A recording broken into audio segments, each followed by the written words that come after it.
Palakkad government Moyan LP school പ്രവേശനോത്സവം വർണ്ണാഭമായി.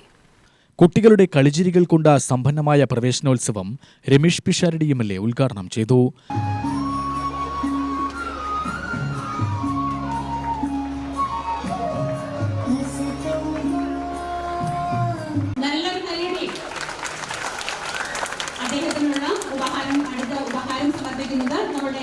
ഒരു കൂട്ടക്കരച്ചിലിന്റെ പ്രദേശങ്ങളാണ് സാധാരണ നമ്മളൊക്കെ പഠിക്കുമ്പോൾ ഉള്ള ഒരു സ്കൂൾ തുറക്കൽ എന്ന് പറയുന്നത്.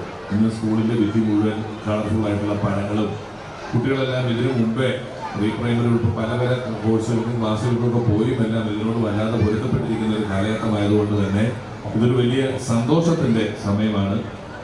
ആളുകൾക്ക് സന്തോഷമുള്ള സ്ഥലങ്ങളിലായിരിക്കാൻ പറ്റുക എന്ന് പറയുന്നത് നമ്മുടെ വലിയ ഒരു ഭാഗ്യമാണ്.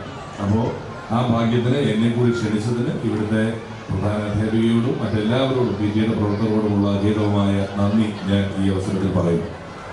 കോവിഡ് കാലത്ത് ഈ ഡിജിറ്റൽ ക്ലാസ്സുകൾ ഏറ്റവും കൂടുതൽ SSLC മാർക്ക് കിട്ടിയത് കോവിഡ് സമയത്താണ്. കാരണം ആരും ക്ലാസ്സിൽ പോയിട്ടില്ല.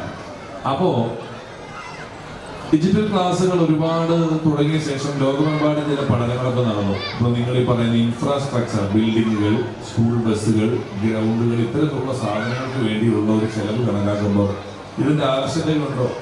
അധ്യാപകർക്ക് ഒരു മുറിയിൽ ഇരുന്നുകൊണ്ട് ഡിജിറ്റൽ സ്ക്രീനുകളിലൂടെ എത്ര കുട്ടികളെ വേണമെങ്കിലും അപ്രോച്ച് ചെയ്യാം, അവരുടെ അടുത്തെത്താം, അവരെ കാര്യങ്ങൾ പറഞ്ഞ് മനസ്സിലാക്കാം. വളരെ ഇൻട്രാക്റ്റീവാണ്, എല്ലാവരോടും സംസാരിക്കാൻ സാധിക്കും.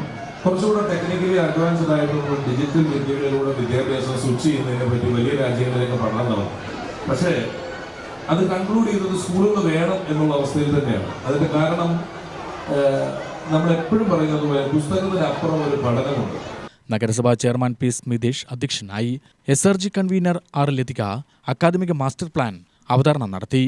നഗരസഭാ വിദ്യാഭ്യാസ standing committee chairperson Mini Krishnakumar, councillor K. Rizwana, AEO Ramesh Parappurath, PS Bindu, A. Shailaja എന്നിവർ പ്രസംഗിച്ചു. കുട്ടികളുടെ കലാപരിപാടികളുമുണ്ടായി.